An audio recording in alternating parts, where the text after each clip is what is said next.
Welcome to Sasi official. Rajini சாரும் கமல் சாரும் இணையிற படம் என்னாச்சு அப்படின்னு சொல்லி நிறைய கேள்விகள் வந்துகிட்டு இருக்கு. ஸோ அதுக்கு பதில் இன்னைக்கு வீடியோவிலேருந்து ஆரம்பிக்கிறேன். அது மட்டும் இல்லாமல் ரஜினி சார் நேற்று ஒரு படத்தை தொடங்கி வச்சுருக்காரு.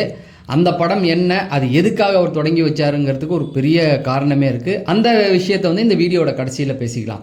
ஃபஸ்ட்டு எடுத்தோன்னே ரஜினி கமல் இணையிற படம். கமல் சாரை பொறுத்த வரைக்கும் பார்த்தீங்கன்னா இப்போ கல்கி 2ல் நடிச்சுக்கிட்டு இருக்காரு. முதல் முறையாக வில்லனாக நடிக்கிறாரு. இது வரைக்கும் பார்த்தீங்கன்னா ரஜினி சார் வில்லனாக நடிச்சிருக்காரு, கமல் சார் நடித்து நம்ம பார்த்ததே இல்லை. பிரபாஸுக்கு வில்லனாக நடிச்சுக்கிட்டு இருக்காரு, அது எல்லாருக்குமே தெரியும். அந்த படத்தோடைய ஷூட்டிங் போயிட்டுருக்கு. அதுக்கு அடுத்து 237வது படம் கமல் சாருடைய படம் அன்பறிவுடைய படம் சொல்லியிருக்காங்க. அதுக்கப்புறம் தான் ரஜினி சாரும் கமல் சாரும் இணையிற படம். ஆனால் அந்த அன்பறிவு படம் ரொம்ப தள்ளி போயிட்டே இருக்குது. அது ரொம்ப வருஷமாக அதுக்கான விளக்கம் கொடுத்துக்கிட்டே இருக்காங்க. அது வருமா இல்லையா அப்படிங்கிற மாதிரியான ஒரு கேள்விகள் இருக்குது. அதுக்கு பதிலாக கமல் சார் வேற ஒருத்தர் படத்தில் நடிக்க போகிறாருன்னு சொல்கிறாங்க. அதை வீரதீர சூரன் படம் பண்ணார் இல்லையா, அவருடைய படத்தில் அவர் நடிக்க போகிறதா சொல்லிகிட்டு இருக்காங்க. அன்பறிவு படம் ட்ராப் அப்படின்னு. ஸோ இதை சொல்லிகிட்டு இருக்கும்போது தான் இன்னொரு விஷயமும் சொல்கிறாங்க. ரஜினி சார் கமல் சார் படம் பார்த்தீங்கன்னா கமல் சாருக்கு அது 238வது படம். ஏன்னா 237 என்ன ஆச்சுன்னு தான் இப்போ சொன்னேன் இல்லையா, அது வரத்துக்கு வாய்ப்பு இல்லைன்னு. ஆனால் சில பேர் சோஷியல் மீடியாவில் என்ன சொல்கிறாங்கன்னா 238வது படம் கமல் சாரோடைய படமும் வரத்துக்கு வாய்ப்பு இல்லை அப்படிங்கிறாங்க. அதுதான் ரஜினி சாரும் கமல் சாரும் இணைகிற படம் 174 ரஜினி சாருக்கு. ஸோ அந்த படம் வரத்துக்கு வாய்ப்பே கிடையாது. ஏன்னா திமுக இப்போ ஆட்சியில் கிடையாது. அந்த ஆட்சியில் இல்லாதனால அந்த படத்தை முடக்கிடுவாங்க அப்படின்னு சொல்கிறாங்க. அப்படிலாம் பார்த்தா இதய முரளிலாம் ரிலீஸ் ஆச்சு, ரெட் ஜெயிண்டோடைய படம் தானே. நிறைய படங்கள் இருக்குது, அதெல்லாம் தான் தீரணும். இப்போ சன் பிக்சர்ஸோடைய ஜெயிலர் 2 இருக்குது, அதுவும் சன் நிறுவனம் தானே. இவங்களுடைய உதயநிதியோடைய அதுவும் திமுக சார்ந்தது தானே. இப்போ திமுக சன் நியூஸ் மட்டும் என்ன தாவேக்காவுக்கு எதிராக தான் போயிட்டுருக்கு. அதனால் அதெல்லாம் தடை பண்ண முடியாது. படத்தெல்லாம் தடை பண்ணியெல்லாம் யாராலையுமே முடியாது. அது பெரிய கலவரமாகவே உருவி எடுத்துரும், அதெல்லாம் வந்துடும். ஆனால் இந்த ரஜினி சாரும் கமல் சாரும் இணையிற படத்துக்கு ஒரு கதை ஒன்று சொல்கிறாங்க. அதை நானும் விசாரித்து பார்த்தேன். அது எலெக்ஷனுக்காக திமுக பண்ண ஒரு வேலைங்க. ரஜினி சாரும் கமல் சாரும் இணைய முடியாது, அது கிடையாது. சும்மா அந்த செட்டில் கமல் சார் கூட்டணியில் இருக்கார். இந்த பக்கம் பார்த்தீங்கன்னா ஜெயிலர் அந்த பக்கம் இருக்கு இல்லையா, அவங்க தயாரிப்பில் இருக்குது. அதனால் அவங்கள வச்சு சும்மா ஒரு ப்ரொமோ மாதிரி விடலாம் அப்படிங்கிற மாதிரி ஒரு நரேட்டிவ் செட் பண்ணி நிறைய பேர் பேசுகிறத பார்க்க முடியும். நீங்களும் கேள்விப்பட்டிருக்கலாம். கேள்விப்படலாம், நல்ல விஷயம், விட்டுடுங்க. உண்மை அது கிடையாது. எல்லாருக்குமே அந்த ஒரு ஆசை இருந்தது. அதை கமல் சாருக்கும் ரஜினி சாருக்கும் அந்த கதை பிடிச்சிருந்தது. அதனால தான் அந்த ஸ்டிக்கர் ஒட்டியிருந்தாங்க பாருங்கள். அந்த இதுலேயே 2 ஸ்டிக்கர் ஒட்டியிருப்பாங்க. அந்த 2 படங்களுமே நீங்கள் பார்த்துங்க. நான் 2மே நான் பார்த்துட்டேன். ஒரு படம் ரஜினி சாருக்கு ஏற்ற மாதிரி இருக்கும், இன்னொரு படம் கமல் சாருக்கு ஏற்ற மாதிரி, காட்ஃபாதர். ஸோ ரொம்ப ஸ்டைலிஷாக ஆக்ஷனாக இருக்கிற படங்கள், அதை கலந்து தான் ஒரு படம் பண்ணியிருக்காரு. அதுக்கான ஸ்கிரிப்ட் ஒர்க்லாம் போயிட்டு தான் இருக்குது. ஜெயிலர் 2 முடிஞ்சதுக்கப்புறமேட்டுக்கு நெல்சன் கண்டிப்பாக அதை கொண்டு வந்துடுவார், கவலையே பட வேண்டாம். அந்த படம் ட்ராப் கிடையாது, கண்டிப்பாக வரும். அதில் எந்த ஒரு மாற்று கருத்தும் கிடையாது. நீங்கள் தர்மன் படம் முடித்ததுக்கப்புறமேட்டுக்கு குயிக்காக வந்துடும். இன்னும் ஒரு 6 மாதம் தான். தர்மன் படம் பிச்சுக்கிட்டு போகுது. நிறைய நம்ம ஃப்ரெண்டு ஒருத்தர் இருக்காப்புல கேட்டேன், ஷூட்டிங் கடன்னு போயிட்டுருக்கு, தலைவர் பிச்சு எடுக்கிறாருன்னு. ஜெயிலர் 2 ரிலீஸ் ஆகி கொஞ்ச நாள்லேயே அந்த படம் வந்துடும். நீங்கள் வேணால் வெயிட் பண்ணி பாருங்கள். அந்த அளவுக்கு மாசான அப்டேட். அதே போல் கமல் சார் லைனப்லேயும் நிறைய படங்கள் வந்துக்கிட்டு இருக்கு.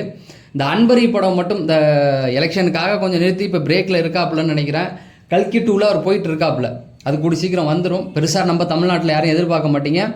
அது முடிஞ்சவொடனே இந்த அன்பறிவு அப்டேட் கொடுத்துருவாங்க. அவருடைய டைரக்ஷனில் பண்ணுறாரா இல்லைனா வீரதீர சூரன் அந்த படத்தை இயக்குனால, அதுவும் அவரும் மாசா படம் பண்ணக்கூடியவர் தான். 2 பேரில் யார் வந்தாலுமே படம் மாசு தான். அவருக்கும் கமல் சாருக்கும் அடுத்தடுத்து படங்கள் வரும். அதனால் கூடி சீக்கிரம் பார்த்துடலாம். இதுதான் ரஜினி சார் அப்டேட். இன்னொன்று சொன்னேன் இல்லையா, ஒரு படம் தொடங்கி வச்சுருக்காருன்னு, அதை கடைசியாக சொல்கிறேன். அதுக்கு முன்னாடி இன்னொரு முக்கியமான ஒரு விஷயம் இருக்குது. என்னென்னு பார்த்தீங்கன்னா, அஜித் சாருடைய படம் வரப்போகுது. அதான் சொல்லிட்டோமாப்பா, டேர் டெவில், அதுதான் எங்களுக்கு தெரியாதான்னு கேட்குறீங்க. அது கிடையாது. கிளாடியேட்டர் அவருடைய ரேஸ் இருக்கு இல்லையா, அந்த ரேஸை படமாக ஆக்கிக்கிட்டு இருக்காங்க. படத்தை இயக்குறது யார் அப்படின்னு பார்த்தீங்கன்னா, நம்மளுடைய மதராசப்பட்டினம் எடுத்தவர் ஏஎல் விஜய். அஜித்தை வச்சு அஜித் தான் அவருக்கு முதல்ல படம் கொடுத்தாரு, கிரீடம் படத்தை எடுத்தார். அதுக்கப்புறம் பார்த்தீங்கன்னா தொடர்ந்து ஹிட்டாகவே கொடுத்துக்கிட்டு வந்தார். அதுக்கப்புறம் இப்போ ஆள் எங்கே இருக்காருன்னு தெரியல. திரும்பவும் அஜித் அவருக்கு ஒரு வாய்ப்பை கொடுத்துருக்காரு. அந்த வாய்ப்பை அவர் பயன்படுத்தி இந்த ரேஸ் டாக்குமெண்ட்ரி அப்படின்னு சொல்லி நிறைய பேர் சொல்கிறாங்க. நம்ம விசாரித்த வரைக்கும் இது டாக்குமெண்ட்ரி தான், அதில் மாற்று கருத்து இல்லை. ஆனால் கமர்ஷியலாக எடுத்திருக்காங்க. டாக்குமெண்ட்ரினா நிறைய பேர் பேசிக்கிட்டே இருப்பாங்க, ஸ்லோவாக சில விஷயங்கள் போகும் இல்லையா, அந்த மாதிரி இல்லாமல் இதை ஒரு படம் மாதிரியே எடுத்திருக்காங்க. 4 பாட்டு இருக்காங்க அதில். ஸோ அஜித் ரசிகர்களை சந்தோஷப்படுத்துறதுக்காகவும், ஏன்னா ப்ரொடியூசர் பார்த்தீங்கன்னா அஜித் தான். ஏன்னா இந்த படத்தை எடுத்து சும்மா போட முடியாது, இதை தேட்டரில் கொண்டு வராங்க. இந்த படம் பார்த்தீங்கன்னா அக்டோபர் இல்லைனா நவம்பரில் கண்டிப்பாக தேட்டருக்கு வந்துடும். அந்த மாதிரி தான் சொல்லிகிட்டு இருக்காங்க. அதுக்கான ப்ரோமோலாம் ரெடி ஆகிடுச்சு. கூடி சீக்கிரம் இது ஒரு படமாகவே பார்க்க போகிறோம். படம் இது எப்படி வரப்போகுதுன்னா தேட்டரில் ரிலீஸ் ஆகி அதுக்கப்புறம் ஓடிடிலையும் வரப்போகுது அப்படிங்கிறாங்க. அப்படின்னா பார்த்துங்க இதை எப்படி கொண்டு வர போகிறாங்கன்னா, அதில் ஏஎல் விஜய் பொறுத்த வரைக்கும் நீங்கள் டார்க் காமெடி நெல்சன் இப்போ நம்ம கேள்விப்பட்டிருப்போம் ஜெயிலர்லாம், அவர் அப்பயே சம்பவம் பண்ணவர். அவருடைய படங்களில் டார்க் காமெடி சூப்பராகவே ஒர்க் அவுட் ஆகிருக்கும். பொய் சொல்ல போகிறலாம் பார்த்தவங்களுக்கு தெரியும். ஸோ அதனால் எதுக்கு கேட்குறேன்னா, கூடி சீக்கிரம் அஜித்தோடைய அந்த படமும் வந்து வரப்போகுது அப்படிங்கிறதையும், அதுக்கப்புறமேட்டுக்கு பார்த்தீங்கன்னா இந்த டேர் டெவில் படம் பார்த்தீங்கன்னா அதுவும் வந்து அடுத்த மாதத்தில் ஷூட்டிங் ஆரம்பிக்க போகிறாங்க. அதை பற்றின அப்டேட்டுகள் நிறையா கொடுத்துருக்கேன் நான். சிறுத்தை சிவாவுடைய படமும் வந்து யார் இயக்க போகிறாங்கன்னா இந்த வேல்ஸ் நிறுவனம் தான் பண்ண போகிறதா சொல்கிறாங்க. சிம்புவோடைய படங்கள்லாம் பண்ணாங்க, தெரிந்தது காடு, இந்த மாதிரி படங்கள்லாம் பண்ணாங்களே, அந்த தயாரிப்பு நிறுவனங்கள்கிட்ட தான் சிறுத்தை சிவா வந்து போய் கதை சொல்லியிருக்காரு. அந்த தயாரிப்பு நிறுவனத்துக்கு அந்த கதை பிடிச்சி போச்சு. கூடி சீக்கிரம் அந்த படத்தை வந்து எடுக்கலாம் அப்படின்னு சொல்லியிருக்காங்க. இப்போ ரஜினி சார் வந்து ஒரு படத்தை துவங்கி வச்சார் அப்படின்னு சொன்னேன் இல்லையா, அந்த படத்தை பற்றி பேசலாம். ரஜினி சாருக்கு ரொம்ப நெருக்கமான இயக்குனர்கள் யார் அப்படின்னு பார்த்தீங்கன்னா நிறைய பேர் இருந்தாலும் பாரதிராஜா மேலே அவருக்கு ஒரு தனி பற்றுதல் இருக்குது. அதை உங்களுக்கு புரிஞ்சுக்கணும். ஒரு கதை மட்டும் சொல்கிறேன். தனுஷ் வந்து அவர் மகளை பிரியாதப்போ ஒரு படம் காலா படத்தப்போ ஆடியோ லாஞ்சில் பாரதிராஜாவை திட்டியிருப்பார். பாரதிராஜாவை அவர் ஏன் திட்டினார் அப்படின்னு பார்த்தீங்கன்னா, ரஜினி சாரை ஓவராக விமர்சனம் பண்ணியிருந்தார், அதனால அவர் திட்டியிருப்பார். ஆனால் அந்த நிகழ்ச்சியில் ரஜினி சாருடைய முகமே மாறி இருக்கும். உடனே தனுஷை என்ன தப்பாக பேசிட்டேனா அப்படிங்கிற மாதிரி ஒரு மாதிரி ரியாக்ட் பண்ணியிருப்பாப்புல. எதுக்கு சொல்கிறேன்னா, அந்த பழைய நண்பர்களை ரொம்ப மதிக்கக்கூடியவர் தான். ஸோ அவருடைய அந்த இறப்பு நிகழ்வாக வந்து ஒரு நிகழ்ச்சி வந்து அரேஞ்ச் பண்ணியிருந்தாங்க. அந்த நிகழ்ச்சி வந்து பாரதிராஜா ப்ளஸ் வந்து பாக்யராஜ் இவங்களுடைய அந்த இறப்போடைய அந்த நிகழ்ச்சிக்கு அவர் போயிருந்தார். ஒரு மெமரிஸை சொல்கிற மாதிரி அதுதான் ரஜினி சார். எவ்வளோ செலிப்ரிட்டி இருந்து யாருமே போல் ரஜினி சார் போயிருந்தார். ஸோ அங்கே போய் தன்னுடைய நினைவுகளை பகிர்ந்துக்கிட்டு இந்த ரிப் அப்படிங்கிற வார்த்தைக்கு புதுசாக ஒரு விளக்கம் ஒன்று கொடுத்துருந்தார். இப் பாசிபிள் அதுக்கே புது விளக்கம் ஒன்று கொடுத்துருந்தாப்புல. ஸோ தன்னுடைய நிகழ்வுகளை தன்னுடைய மெமரிஸை எல்லாத்தையுமே வந்து அவர் பகிர்ந்துக்கிட்டார். இத்தனைக்கும் பாரதிராஜாவுக்கு ரஜினி சாரை பிடிக்காது, கமல் சாரை தான் ரொம்ப பிடிக்கும். அதை ரஜினி சாருமே அவர்கிட்ட சொல்லியிருப்பாங்க. ஸோ அந்த மாதிரியான நிகழ்வுகள் அங்கே தான் லோகேஷ் கனகராஜை பார்த்து ரொம்ப வாழ்த்து சொல்லியிருந்தார். லோகேஷ் மூஞ்செல்லாம் அப்படியே அவ்வளோ சந்தோஷம்.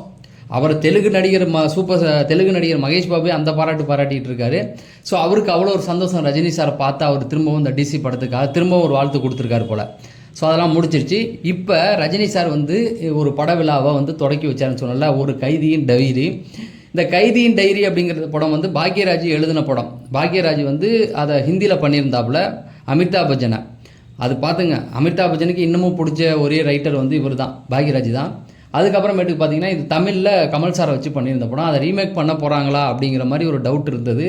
கதை வேறு. டைரக்டர் சுசீந்திரன் தான் இந்த படத்தை இயக்க போகிறாரு. இந்த படத்தில் நாயகனாக நடிக்க போகிறது பாக்யராஜோடைய பையன் சீமான் வந்து அந்த படத்தில் நடிக்க போகிறாரு. இவங்களுடைய அந்த படத்தோடைய இதையும் தொடங்கி வச்சுருக்காரு ரஜினி சார். ஸோ எதுக்கு சொல்கிறேன்னா, பாக்யராஜ் மறைவுக்கு அப்புறம் சாந்தனு யாருடைய ரசிகன்னா விஜய் சாருடைய ரசிகன். அதை நான் மென்ஷன் பண்ணுறேங்க. ஒரு விஜய் சாருடைய ரசிகன் அப்படின்னு தெரிஞ்சும் கூட தன்னுடைய அந்த நண்பருக்காக அவருடைய பையனுக்காக இந்த ஒரு நிகழ்ச்சி ஏற்பாடு பண்ணி அதில் இதை ஆரம்பிக்கும் போது ரஜினி சார் போய் அவருக்கு வாழ்த்து தெரிவித்து அந்த படத்தை வந்து ஆரம்பித்து கொடுத்துருக்காரு. இன்னும் அப்டேட்டுகள் நம்ம தொடர்ந்து கொடுத்துக்கிட்டே இருப்போம். சினிமா செய்திகள் தெரிஞ்சு நம்ம சேனலை சப்ஸ்கிரைப் பண்ணிவிட்டு இந்த வீடியோவை லைக் பண்ணி வைங்க. கண்டிப்பாக நீங்கள் ஒரு லைக் கொடுத்தீங்கன்னா இந்த வீடியோ இன்னும் 4 பேருக்கு சஜெக்ஷன் ஆகும். அதனால் அந்த லைக் பட்டன் அப்படியே தட்டி விட்டுருங்க. சப்ஸ்கிரைப் பண்ணுங்கன்னு சொல்லி நான் அப்படியே போகிறேன். நன்றி, வணக்கம்.